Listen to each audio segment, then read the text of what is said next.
IIT Madras வளாகத்தில் ஆவாடின்றி அமைப்பு மற்றும் நியூஸ்7 தமிழ் இணைந்து நடத்திய மாற்றுத்திறனாளி மாணவர்களுக்கான கலை நிகழ்ச்சி விழா கோலாகலமாக நடைபெற்றது. சென்னை கிண்டியில் உள்ள ஐஐடி வளாகத்தில் 2025ஆம் ஆண்டுக்கான மாற்றுத்திறனாளிகளுக்கான கலை நிகழ்ச்சிகள் நடைபெற்றன. இசை மற்றும் கலை ஆர்வம் கொண்ட மாற்றுத்திறனாளிகள் தங்களின் திறமைகளை வெளிப்படுத்தும் விதமாக இந்த நிகழ்ச்சி ஏற்பாடு செய்யப்பட்டது. விழாவின் சிறப்பு விருந்தினராக நியூஸ்7 தமிழ் தொலைக்காட்சியின் சீனியர் ஸ்ட்ராட்டஜிக் அட்வைசர் ஷியாம் கலந்து கொண்டார். மேலும் இந்த நிகழ்வில் சிறப்பான முறையில் திறமைகளை வெளிப்படுத்திய மாற்றுத்திறனாளிகளுக்கு பரிசுகள் மற்றும் சான்றிதழ்கள் வழங்கப்பட்டன.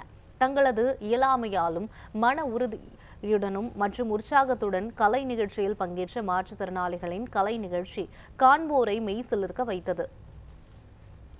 பார்த்த அனைவரும் அவங்க மெய் சிலிர்ந்து போகத்தக்கதாக இந்த inclusive performances, inclusive music, inclusive dance, inclusive awards, குறிப்பாக இந்த நூற்றுக்கணக்கான ஸ்பெஷல் சில்ட்ரனோட மியூசிக் என்னை எப்போவுமே அழ வச்சிடும். என்னோட உள்ளத்தை அப்படியே கரைய வைக்கும். இந்த வருஷமும் அது அப்படியே கரைச்சி, ஆனால் அந்த குழந்தைங்களோட சந்தோஷம், மகிழ்ச்சி, அதில் நம்ம பங்கெடுக்கும் பொழுது அதான் இன்க்ளூசிவ். எல்லாரும் ஒன்று, எல்லாரும் சமம். கிட்டத்தட்ட 500+ ஸ்பெஷல் சில்ட்ரன் அவங்களோட பர்ஃபார்மன்ஸ் இருக்கு. எல்லா பேரண்ட்ஸும் இப்போ ஒரு அம்மா என்னை பார்க்கும்போது சொன்னாங்க, என் அடுத்த நாள் கவலையாக இருந்த எல்லா மனபாரத்தையும் இறக்கி வச்சுட்டேன். அதுதான் எங்களுடைய சம்பளமே. எங்களுக்கு அப்படிப்பட்ட ஃபீட்பேக்கு தான் இது இருக்கும். ஸோ எங்களோட விஷன் 2025, அதாவது ஒரு township model, all under one roof. இந்த குழந்தைங்களுக்கு தேவையான அத்தனை வசதிகளோடு கூட அந்த டவுன்ஷிப் மாடலை விஷன் 2025 உருவாக்க போகிறோம். This is more than saying people are being impressed about the incident, about this program. It's very heart-touching and heart-wrenching. It's more heart-breaking, in fact, because although they are, we call them as people, disabled people. I will not say that they are disabled. This is the ability. Disability can be changed. This is the ability that where a normal person, which he cannot do, people who don't have that normal, they are able to do that.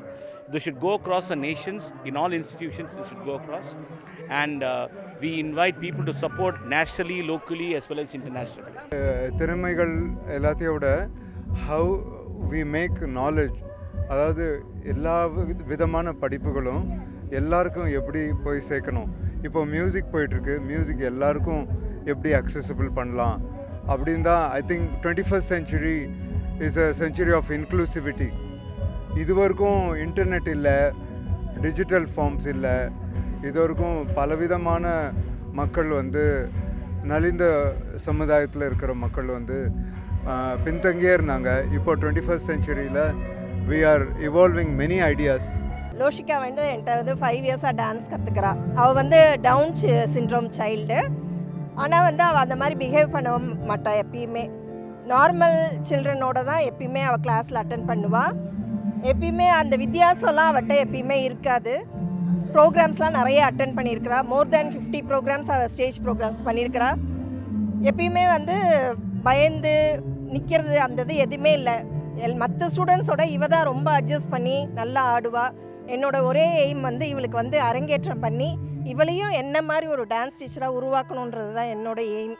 நியூஸ்7க்கு ரொம்ப thanks. ஏன்னா இந்த கிட்ஸை நீங்கள்லாம் ரொம்ப motivate பண்ணியிருக்கீங்க. So I think ஃப்யூச்சரில் அவார்டிங்க்கு ரொம்ப நல்லா பிரிங்கப் ஆகும். அண்ட் எங்களோட கிட்ஸ் சார்பாக ரொம்ப தேங்க்ஸ். இந்த ப்ரோக்ராமில் என்னுடைய பொண்ணு லாஸ்ட் இயரும் பார்ட்டிசிபேட் பண்ணாங்க, இந்த வருஷமும் பார்ட்டிசிபேட் பண்ணியிருக்காங்க. ஸோ என்னுடைய குழந்தை ஒரு ஸ்பெஷல் சில்ட்ரன் அப்படின்ற ஒரு எண்ணம் இல்லாமல் அவளுக்கு இருக்கிற திறமையை வெளியே கொண்டு வர்றதுக்கு இந்த அவார்டிங்க்கு ஒரு பெரிய இந்த ஆர்கனைசேஷன் எங்களுக்கு கொடுக்குற ஆப்பர்ச்சுனிட்டியை நிச்சயமாக எங்கள் வாழ்க்கையில் நாங்கள் மறக்கவே முடியாது சார். நம்ம குழந்தைங்க கிட்ட நிறைய திறமைகள் இருக்கும், அதை வெளியில் கொண்டு வரதுக்கு அப்பா அம்மா நாம தான் முயற்சி பண்ணணும். ஒவ்வொருத்தரும் அவங்க திறமையை காமிக்கும் போது நாமளும் எதுலேயுமே சலிச்சவங்க கிடையாது, நம்மளால எல்லாத்தையும் சாதிக்க முடியும் அப்படின்ட்டு நிரூபிச்சிருக்காங்க இந்த அவார்டிங்க்கு ப்ரோக்ராமில் கலந்துக்கிட்டு எல்லாருக்குமே.